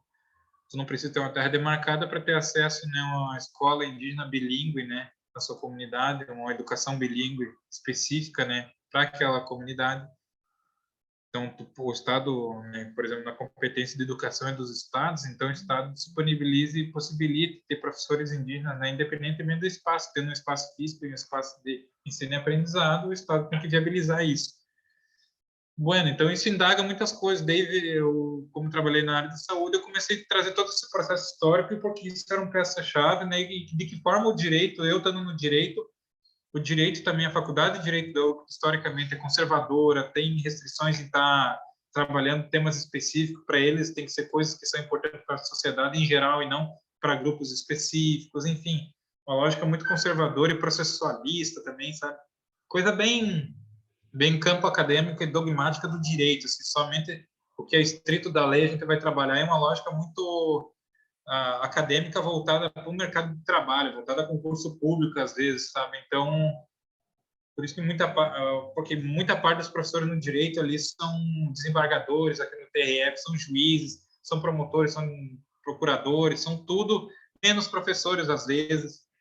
Então, eles trazem muito essa lógica deles, né? E eu queria trazer um conteúdo para o campo para quem indagasse, questionasse essa lógica deles também e mostrar o quanto era importante a gente estar trabalhando essa temática na sala de aula ou num grupo de pesquisa ou na pós-graduação, né? E eu achei uma ferramenta, né? Uma ferramenta que eu achei, né? Para trazer isso foi através do trabalho do TCC e da produção de artigo, né? Então, eu comecei a juntar esses vários elementos de violações históricas de direito a partir da minha experiência e a partir de uma constatação em que, por exemplo, eu ia numa terra indígena que tinha demarcação, tu tinha toda a estrutura de sistema de saúde e atendimento estabelecida ali, montada. Aí tu ia em outra comunidade indígena que só não era demarcada, não tinha nada. Então, tipo, tu dizia assim, ué, por que esses dois são em duas comunidades, mas só porque um está em etapa já concluída de um processo de demarcação e o outro está em meio processo de demarcação, o outro não tem nenhuma assistência. Não que ele não, por exemplo, a União tem uma lógica assim, só estabelece serviço de atendimento de equipes de multidisciplinar de atendimento e estrutura edificada física dentro de uma terra indígena, se ela já tem todo um processo, né, concluído, e essa terra indígena está sob patrimônio, né, registro, né, de terras da União, ou seja, daí é um patrimônio da União já. Então, eles podem estabelecer edificações dentro dessas áreas indígenas. Mas em áreas que estão ainda em processo de andamento de demarcação, óbvio, eles não podem fazer a construção de edificações ali, mas eles têm que disponibilizar atendimento de saúde igual, seja através de uma equipe volante, que, né, disponibiliza um atendimento 1, 2, 3 vezes na semana, vai depender da população que ali está estabelecida e da demanda, mas que tem que ter esse atendimento, esse acompanhamento. E nem isso eles têm, né? Então, foi a partir da minha realidade, percebendo isso, né, e acionando o Ministério Público Federal e outras instituições, que eu decidi desenvolver o meu trabalho, né, nessa perspectiva, né, e trazer para o campo do direito essa problemática, quer dizer, que é cada vez mais importante o direito estar trabalhando essas outras temáticas, esses elementos, mas que a própria Faculdade de Direito é um importante campo, né, de produção de conhecimento, de formação de profissionais, possa estar abrindo essas portas e possibilitando isso, né? E se eles não abrir a porta, a gente traz esse conteúdo e abre as portas, né? Mas a gente precisa de parceiros, né, de orientadores, de professores sensibilizados com isso também. Então, foi o que eu fiz a partir de toda uma dificuldade que a gente teve, e a pandemia, ela só veio a consolidar o que eu já pensava, que eu estava trazendo no meu trabalho. Eu aproveitei e já trouxe o Plano Nacional de Imunização, que é uma lógica discriminatória e racial excludente, né, assimilacionista, integracionista, né, né, dos povos indígenas. Eu trazia já no meu trabalho, antes de surgir toda essa polêmica do Plano Nacional e de exclusão de indígenas, e antes de uma decisão do STF recentemente, eu já trazia toda essa problemática, dizendo como é que o Estado brasileiro estava negligenciando esses direitos para as comunidades indígenas, né, e que não deveria, né, essa política continuar sendo reproduzida e adotada. Aí veio uma decisão do STF que eu não fiquei eu de louco no meu trabalho, e que os 11 ministros entenderam o que eu estava falando durante todo o meu trabalho, e eu só vim em base com a decisão deles também. Então, tipo, ficou um trabalho, tipo, todo conceito, todo científico, né, uma metodologia científica, e eu só fechei ele com a decisão do Supremo Tribunal Federal. Como disse meu professor, a decisão só veio coroar o que tu está dizendo, para dizer que tu está trazendo não é uma coisa que tu imagina, é uma realidade dos povos indígenas no Brasil, e que o Supremo Tribunal Federal precisa tomar uma decisão em relação a isso, sabe? Tipo, um direito que é fundamental. A gente está falando do atendimento de saúde no Brasil, que é um dever do Estado prestar, e os povos indígenas têm que lutar por isso, a população brasileira tem que lutar para ter esse direito garantido, sabe? Então, a decisão do STF, ela só vem, deu outra outras decisões importantes do Supremo Tribunal de Justiça, que é, né, outra última instância do judiciário, que, diante das omissões e negligências do poder público nesses direitos fundamentais, cabe a eles, né, a garantir, fazer, né, determinar que o Estado brasileiro, através dos seus órgãos competentes, preste essas assistências e reconheça e garanta esses direitos, né? Então, acho que foi mais ou menos isso que eu trouxe no meu trabalho, a partir dessa realidade de descaso total histórica na saúde indígena, que ela só foi reproduzida agora nesse contexto atual, e do jeito que está, ela vai continuar sendo reproduzida se nada for feito também. Então, eu trouxe no campo do direito, porque ali tinha muito pessoal juízes que julgam todo dia a demarcação de terra indígena, negam todo dia atendimento de saúde, enfim, sabe? Não só porque era no direito da URGS aqui, mas porque outras instituições também precisam trabalhar isso, né? Mas é um trabalhinho de formiga que a gente tem que estar trazendo. Cada professor sensibilizado, ele consegue também passar essa informação e reproduzir para outros alunos, né? Que é importante isso, está sendo trabalhado. Basicamente foi isso. Muito legal, muito relevante esse teu protagonismo. Falando ainda sobre essa questão do atendimento de saúde, naquele momento em que toda a tua comunidade testou positivo, como é que foi o atendimento médico hospitalar que vocês receberam? E também se entre vocês alguém ficou com algum tipo de sequela pela doença? Então, quando nós tivemos casos né, de Covid, todos de alguma forma testados e positivados, deu a caso de a gente já ter tomado a primeira dose, como eu falei, né? Ela já produz anticorpos e proteção, inclusive, né? Então, isso realmente ajudou muito, assim, porque alguns foram testar, tipo, uns testaram com 5 dias positivo, outros testaram com 7, outros com 10. Então, nesse período, a vacina já foi fazendo cada vez mais, né, produção e proteção. E minha avó foi testar positivo, por exemplo, nenhum a minha avó e alguns tios meus precisaram ir no hospital porque ficaram muito mal. Só que tu vai, falando de Porto Alegre, em meio a um aumento drástico da segunda onda de Covid-19. Hospital nenhum sem vaga e leito disponível. A gente só foi lá, olhou assim, a enfermeira assim, disse assim, olha, não tem o que fazer não, moço, porque assim como você está aqui, outros tantos estão esperando leitos, né? Enfim, não tem muito o que fazer, sabe? E a gente só foi lá, pegou algum medicamento, que eu nem lembro qual era, não sei se era paracetamol, o que era, e foi para casa, né? Não tinha o que fazer, mas o que realmente ajudou muito foi a vacina. Sim. E a gente teve um acompanhamento mínimo, mas teve um acompanhamento diante de toda a dificuldade, né, das equipes de saúde do município e da CESAI, Secretaria Especial de Saúde Indígena, né, para ter esse acompanhamento mais próximo. E a gente teve a testagem e tudo mais, mas que não tinha muito o que fazer mais, né, diante daquele cenário de caos completo do serviço de saúde, sem atendimento nenhum, sem leito disponível nenhum. Então, a gente, como diz o Acabaram outro, que só... não nem foi preciso mesmo a hospitalização. Mas isso foi em Não, Porto Alegre ou em Nonoai? foi Porto Alegre, Porto esse Alegre. aqui. Isso de todo o grupo Aham, ter se infectado sim, foi Porto Alegre. isso, Porto Alegre. Em Nonoai não foi generalizado, assim, porque lá são vários setores, tipo, tem um setor, terra indígena em Nonoai tem três grandes setores, que um fica no município de Nonoai e outro em outra localidade, então o surto acontece, mas tipo, em Nonoai tem quase 6 mil indígenas, mas quando acontece pega em 2 mil indígenas, ficou né, restrito aquele grupo, mas não em toda a terra indígena, daí faz todo um Sim, isolamento e cuidado. Mas aqui em Porto Alegre foi generalizado, daí a gente não tinha muito o que fazer, o serviço não tinha mais, né, disponibilidade de leito nem nada, e a gente, mas enquanto sequela, só a minha avó que ficou com um problema ela tá certo que a idade ela traz um esquecimento, mas minha avó não estava assim. Pensar numa coisa de Alzheimer, por exemplo, né? Esquecimento da minha avó, ela depois que ela teve testado e positivado para o Covid, ela ficou um tempo mal, né? Mas a gente cuidando em casa ela, fazendo ela comer à força, ela não conseguia comer nada, porque enfim. Só que ela esquece muito rápido das coisas. Eu converso agora com ela, daqui a pouco ela já não lembra de mais nada, sabe? Ela teve uma piora nesse sentido muito mais agravada e o pessoal, os médicos, os especialistas na área entendem que é uma sequela ainda da Covid-19, né? Então, entre os outros demais, não teve nenhuma sequela constatada até então, né? Teve de uma comunidade do lado da minha, que daí a menina também testou positivo, que é indígena, e a filha dela tem problemas cardíacos agora, não pode fazer atividade física nenhuma, que ela ficou ofegante e já, enfim, arrisca quase desmaia, assim. Então, são os dois casos, assim, até então, que ficaram, né?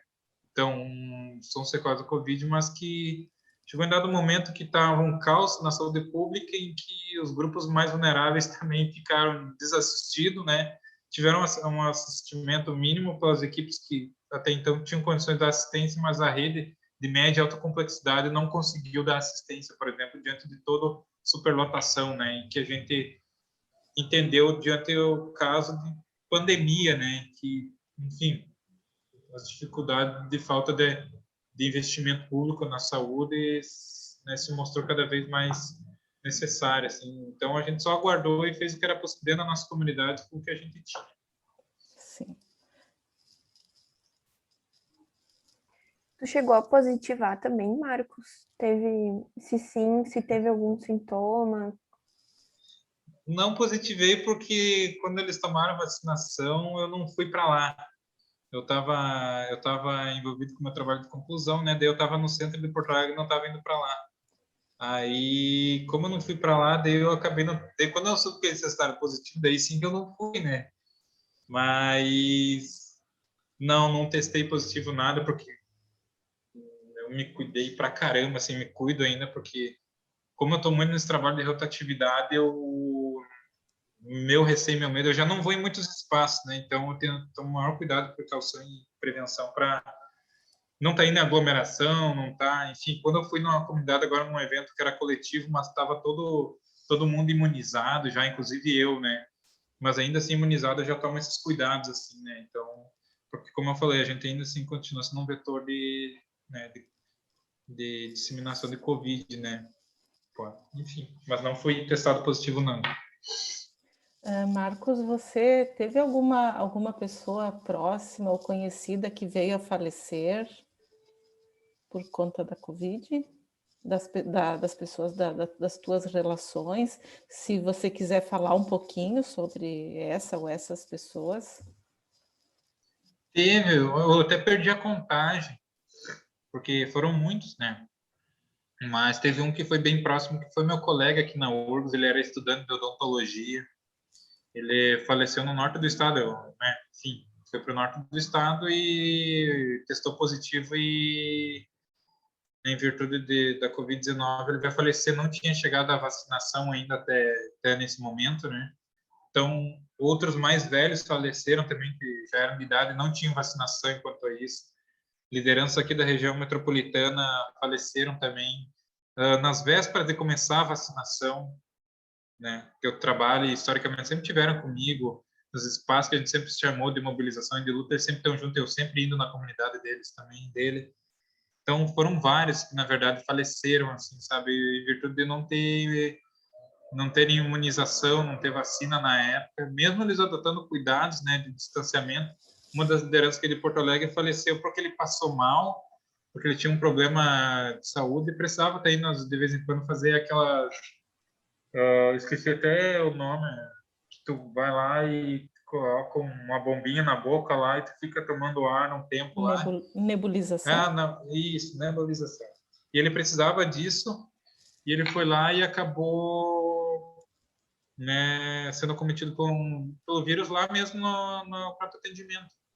E daí ele testou positivo no outro dia, né, para Covid-19 e veio a falecer, eu acho que 3 dias depois, assim, sabe? Ficou muito mal de um dia para o outro, assim, não aguentou, como já tinha um problema, né, prévio, então faleceu. Então são vários, assim, que eu, sabe, todos de grau de relação muito próximo, assim, sabe? E os primeiros, eu digo assim, que a gente sente e fica, poxa, quão frágil é a vida, mas chega um momento que morre tanta gente que a gente começa a nem sentir mais, sabe? Chega um momento assim que eu até achei estranho, assim, que tá morrendo tanta gente assim próximo a nós, que a gente, sabe, parece que perde aquela sensibilidade de ver que tá indo embora as vidas, sabe? Mas porque tu fica chega a anestesiar de tanta vida que tá vendo perder, por exemplo, se perder, sabe, por uma coisa bizarra que era a falta de imunização. Isso algumas coisas bem prévia, falta tipo uma semana antes de começar a imunização, sabe? Se tivesse começado antes da imunização, as pessoas estariam vivas, sabe? Claro. Então, por isso que a gente coloca na conta, assim, tipo, o quão negligenciado foi, né, a política de imunização no Brasil e o quão grave isso. E as pessoas deveriam pagar por isso, né? Porque são gestores públicos que, a cada dia que atrasam a busca por uma vacina, uma negociação, por isso é 1.000 a 2, 3 mil pessoas que morrem por dia em decorrência disso, né? Então, o pessoal ficou com isso muito marcante, assim, porque daí um faleceu tipo, testou positivo na sexta, no sábado ele ficou muito mal, no domingo ele já foi entubado, e na segunda começou a imunização na comunidade dele, mas ele já não tinha mais como ser imunizado, por exemplo, né? Porque já estava acometido pela Covid, já estava entubado, não tinha mais o que fazer. Então, são questões de dias e mínimas coisas que causaram impacto grande, assim, liderança, pessoas antigas e velhas, né? Teve uma comunidade lá no Nonoá e morreu um dos mais velhos da nossa comunidade, que tinha quase 102 anos de vida, assim, sabe? Era uma pessoa muito antiga, assim, estava bem de saúde, tu via, assim, eu dizia que ia durar mais uns 20, 30 anos, assim, sabe?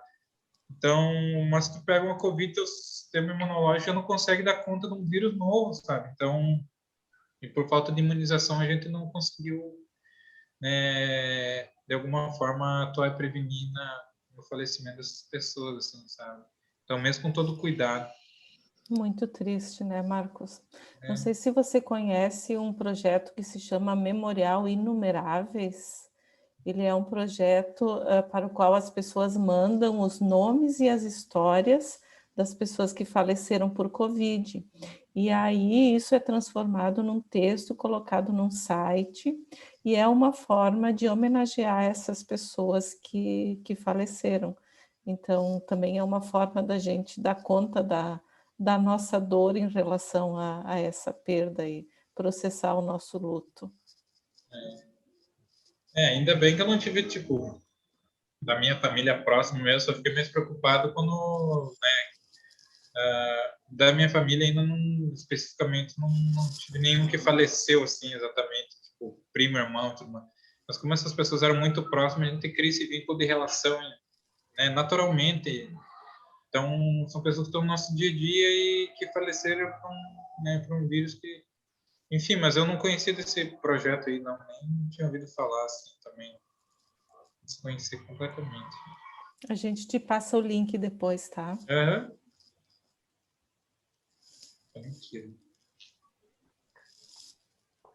Só quero expressar meus sentimentos também pelas tuas perdas. Acho que a essa altura da pandemia, todos nós, de uma maneira ou outra, já passamos por esse sentimento e um pouco por essa revolta também de perder pessoas próximas para uma doença que já tem vacina, né? Então, esse luto, ele se mistura com um pouco com a revolta, né? Mas nesse sentido também, em alguns momentos da entrevista, tu já citou o conceito de genocídio, né? E revendo a tua primeira entrevista, me chamou a atenção que naquele momento, em agosto do ano passado, tu já tinha a dimensão do quanto os povos indígenas estavam sendo mais afetados pela pandemia do que os não indígenas, né?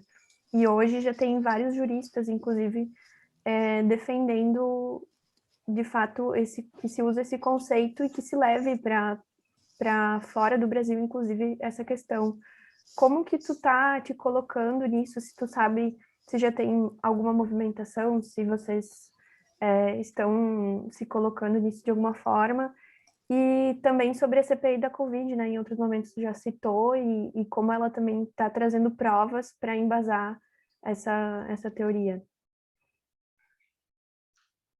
Então, eu já falei lá em agosto, né, que a gente já estava usando o termo pandemia de genocídio, porque historicamente a gente já usa esse termo, porque às vezes alguns atribuem genocídio a alguns fatos históricos específicos. Por exemplo, a gente pode atribuir genocídio só na pandemia. Não, ele vem acontecendo sistematicamente. Genocídio contra a população negra é um genocídio, é um extermínio, como né, tem uma política de Estado, né, intencional e propositiva a determinada ação, como é o caso de operações no Jacarezinho, por exemplo, no Rio de Janeiro, que são, né, legitimadas pelo Estado e as consequências, os riscos são assumidos, né? Então, a consequência é realmente que tu cometa um genocídio naquela região ou uma chacina como ocorreu, e de chacina em chacina de negros e negras, tu comete um genocídio, que é o caso dos povos indígenas. Historicamente, a gente usa esse termo, que é o que a colonização fez, de 5 milhões que eu trago nos meus dados, no meu TCC, a gente, na década de 50, restou em 470 mil, né?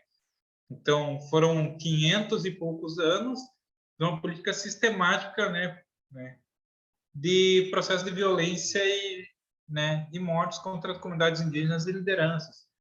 Então, a pandemia ela é só mais um fator que agravou esse processo, porque a gente vê vários indígenas na região norte do Brasil ainda sendo mortos, no Mato Grosso do Sul, no Nordeste, na região Sul, lideranças sendo mortos, né, reiteradamente por promover uma luta de resistência e luta por direitos, né, que é garantido a nós. Então, e essa política ela é legitimada pelo Estado brasileiro na medida que ela não demarca territórios indígenas, ela não reconhece direitos fundamentais como saúde, educação e habitação, por exemplo, né, porque ela contribui com esse processo. O alto número de óbitos indígenas e crianças indígenas por falta de água potável que se tem hoje no Brasil.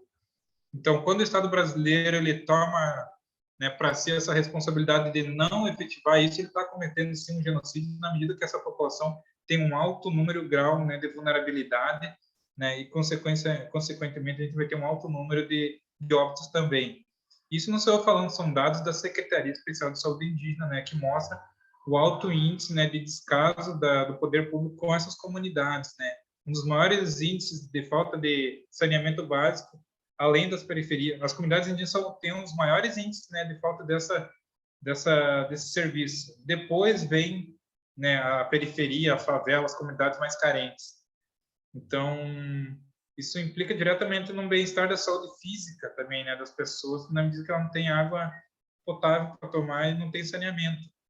E, como eu falei, historicamente e biologicamente, os povos indígenas têm um sistema imunológico muito específico, né, mais suscetível a vulnerabilidades em relação à população em geral.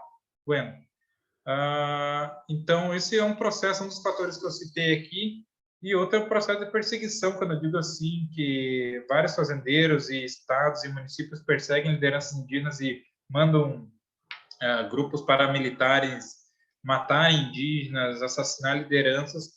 O Estado brasileiro também se omite nessas investigações e nessas coibições também, para que isso não volte a acontecer, porque a gente tem uma atuação muito forte dos representantes, né, mais altos do Poder Executivo, lavando suas mãos em relação a isso.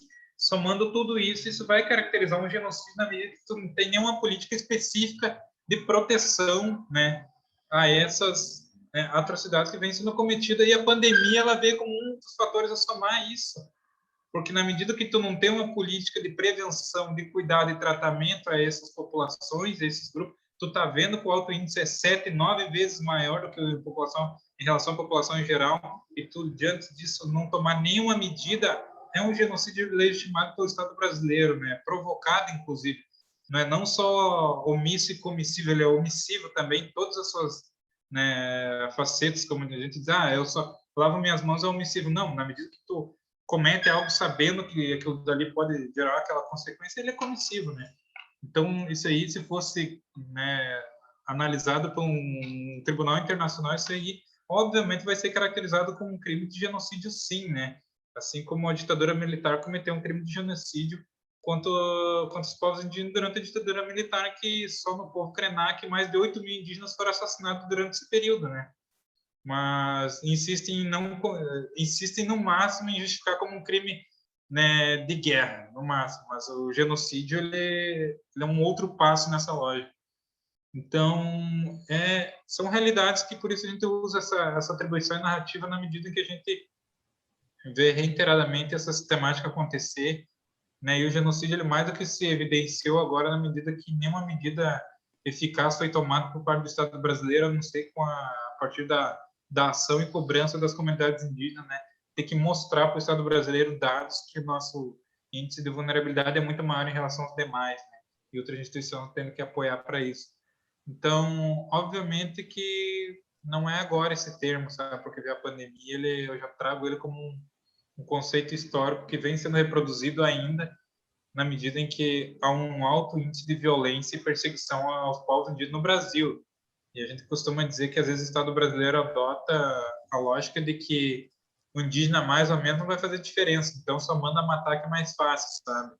E eu digo isso porque é muito comum isso entre terras indígenas. É um problema hoje em dia de ser liderança indígena, que automaticamente tu vira alvo, né, de fazendeiro, alvo de, né, poder público, de ruralista, tu vira alvo de todo mundo, sabe? É um problema ser defensor de direitos humanos hoje no Brasil, né? Então, por isso é um dado que eu trago, assim, desse termo que eu já falei lá em agosto, que era um genocídio que iria acontecer, ele só se intensificou na medida em que a gente só constatava algo que estava acontecendo lá e se efetivou durante essa pandemia, que está só tendo um pouco, né, de freio agora e redução na medida em que se tem uma imunização, né, cobrança fruto do movimento indígena de atores sociais e de organizações sociais não indígenas, né, atuando nesse mesmo sentido e vertente, sabe?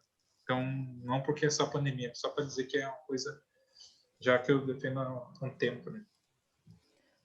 Ok, Marcos, a gente está se dirigindo para o final do nosso roteiro, então, creio que a penúltima pergunta é a respeito da tua experiência como candidato a vereador de Porto Alegre, agora em novembro de 2020, junto a um mandato coletivo. Tu poderias nos falar um pouco sobre essa experiência?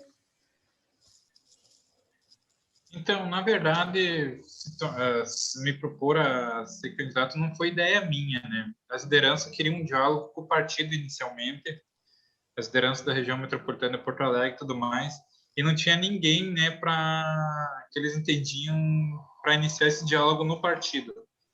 A ideia era abrir uma importante fonte de diálogo e parceria e sensibilização desse partido para a pauta indígena, né? Visto que a gente tem, historicamente, esquerda que nunca dialogou com pautas realmente essenciais e fundamentais, né? De transformação e defesa de direito. A própria esquerda brasileira, eles entendem, e eu entendo que, em dado momento, ela só defendeu seus interesses, mas ela nunca soube dialogar com pautas de base, né? Pautas da população negra, indígena, LGBT e outras tantas, né? Sempre numa lógica meio que progressista. Então, a própria esquerda, ela se fragmentou nesse sentido, campo progressista, né? Gerou o PT, desse surgiu o PSOL, e um dos partidos que as comunidades aqui queriam ter um diálogo mais próximo e tem é o partido do PSOL, né? Então, na verdade, eu nem queria, porque eu estava sem tempo, sem vontade nenhuma, porque eu sou bom de articulação, não sou bom para esse campo. Eu já falei, mas o pessoal só queria, não, mantém teu nome lá, só para uma finalidade que eles queriam um outro propósito, não era nem se eleger, não era nada disso.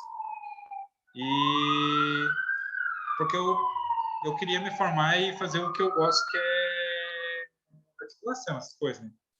Então, mas eu mantive lá meu nome só para ter um diálogo com o partido, mas não era nem para, não foquei na campanha, sinceramente. Eu mantive lá um tempo meu nome e tal, mas no final eu já estava cansado, eu estava abdicado já praticamente, de deixar o pessoal ir tocando assim, mas era mais para abrir essa fonte de diálogo com o partido e não necessariamente se eleger, assim, algo do tipo. E o pessoal conseguiu ter essa fonte de diálogo lá e estão pensando outras estratégias para ter ocupação de espaço dentro do próprio partido, né? Às vezes o pessoal diz assim, defendo indígena, defendo LGBT, defendo isso, aquilo, mas não abre nem os seus quadros de trabalho dos partidos mesmo, para que as pessoas estejam ocupando esses espaços também, né? Então, por isso que eu digo, uma coisa é muito bonita a gente falar, e outra coisa é fazer na prática e reproduzir isso, né? Então, essa era a ideia, a gente abrir um diálogo bacana, mas não era meu propósito, nem eu queria inicialmente, mas foi uma ideia e uma cobrança das lideranças para que a gente tivesse alguém lá. Então, no último caso, me disponibilizei, mas foi isso, sabe? Para mim foi uma experiência legal, mas que eu nunca mais quero, assim. Ah, é? Ok, obrigada. Capaz. Marcos, a última pergunta do nosso roteiro é sobre como tu te sentiu ao assistir a primeira entrevista, né? Tu comentou com a gente antes que já te assistiu. E quase um ano depois, como é a sensação de ver o Marcos de um ano atrás e tudo que aconteceu nesse meio tempo? Olha, eu olhei meu vídeo ali e não vi diferença nenhuma, porque a realidade ela continua a mesma, a desgrama é a mesma coisa, como a gente disse, porque ela não se alterou muito. Nós estamos ainda num contexto de pandemia, estamos, mas as dificuldades, a realidade ela continua a mesma. A gente falou de um fator aqui, tá, a gente está imunizado, mas de lá para cá não se mudou muita coisa mesmo. O Brasil continua um caos, está tudo difícil, o enfrentamento é o mesmo ainda, a cobrança por direito é a mesma, né? As reivindicações são a mesma, a realidade e contexto social nosso é o mesmo ainda, os cuidados né, e precauções continuam as mesmas por nós ainda. A única coisa que veio foi a vacina.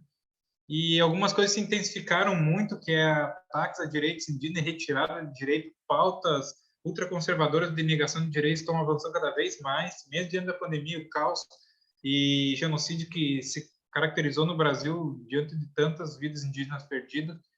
A gente vê avanços de projetos legislativos que querem barrar qualquer direito mínimo e, né, que estão garantidos na Constituição, ou seja, nem diante de toda a desgraça dos indígenas, eles têm descanso e paciência, né, para sentar e dialogar. Não, eles têm, o ímpeto deles é cada vez mais forte né, em avançar com suas pautas conservadoras e, né, retroativas de direito, né, principalmente para os povos indígenas. Então a gente vem assim, sabe, que não mudou muita coisa, a mesma coisa que eu falei lá atrás que a gente estava enfrentando, das dificuldades da pandemia, da educação no Brasil, ensino remoto, elas estão aqui, eu acredito que elas vão continuar ainda, seja voltando no modo presencial, elas vão continuar.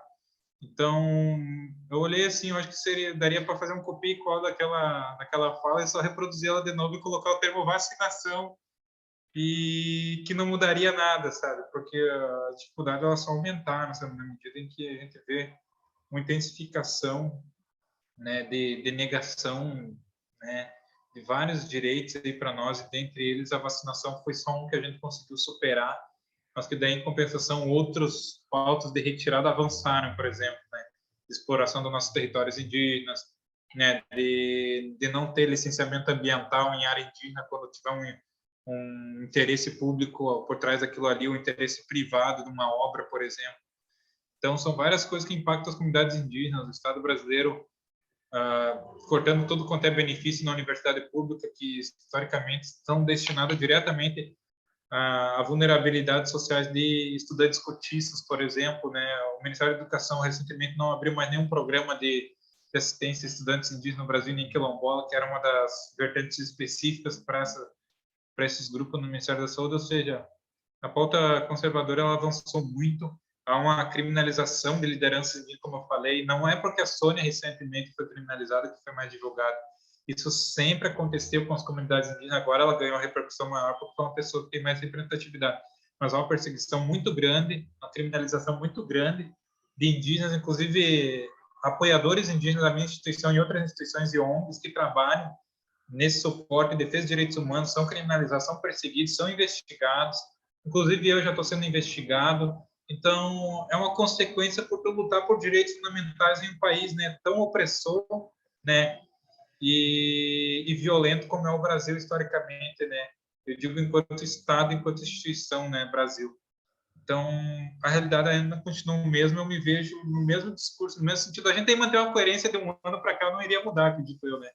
Então, acho que não vejo muita diferença, assim, sabe, como eu falei, em relação ao que eu falei lá em agosto e agora, assim, também, porque se me perguntassem lá em 2000 qual seria a dificuldade, provavelmente não seria diferente da de agora, sabe? A gente avança em uma coisa, né, retroage em outras que no final avançou um passo e retroagiu em 3 passos, sabe? É uma coisa que é incansável, a gente tem que estar sempre tentando fazer frente a isso, sabe? Um contexto mais difícil que o outro, às vezes está mais propício, às vezes nem tanto, então é um negócio cansativo, assim, sabe? Mas que tu não vê o pessoal desmotivado por causa disso, sabe? Então, acho que é uma coisa né, a ser realmente analisada assim pela ótica dos não indígenas, né? Por que os indígenas não se cansam de algo que parece ter tão cansativo que não dá resultado, né? Mas que a gente mantém as mobilizações, acho que é um papel nosso da juventude. Se os mais velhos da minha comunidade nem estão com gás, quem sou eu para falar, sabe? Então, acho que é uma lógica de estar também buscando nos mais velhos, nossa, assim, não, o pessoal que tem muito mais dificuldade hoje está num contexto. O que é ser investigado e criminalizado perto de quem, né, sofreu agressões e violência na ditadura, como tem na minha comunidade, por exemplo, fui preso, né? Então, quem sou eu para reclamar? Não que isso tenha que acontecer no nosso presente momento, né? Mas eu acho que isso só nos motiva e nos dá força para continuar nesse processo. Então, não mudou nada lá para cá. Então, Manuela, tu tens alguma pergunta a mais? Não? Não? Então, Marcos, a gente te agradece muitíssimo. Você disse que não mudou nada, mas nós aprendemos muita coisa nessas quase 2 horas de nova conversa que tivemos contigo. Eu gostaria de perguntar se tu mantens as autorizações de divulgação da identidade, da imagem e de divulgação da entrevista na internet? Mantém só se Mantém? fazer um Photoshop na minha. Ah, brincadeira. Ah, isso não está no pacote, não. Não, mas deveria. É importante, é um fator que pesa às vezes. Ah, não, tirando o fato de mudança mesmo, foi só que eu me formei agora, mano. Isso não muda no discurso que eu falei na época em ser estudante, porque ainda hoje eu sou estudante, não me deram meu diploma até então. Tá certo. Então, tá certo. Então, da minha parte, eu me despeço, te agradeço e desejo continuidade desse engajamento e dessa energia na luta. Capaz, estamos aí sempre. E parabéns por ontem, Manu, prof, também.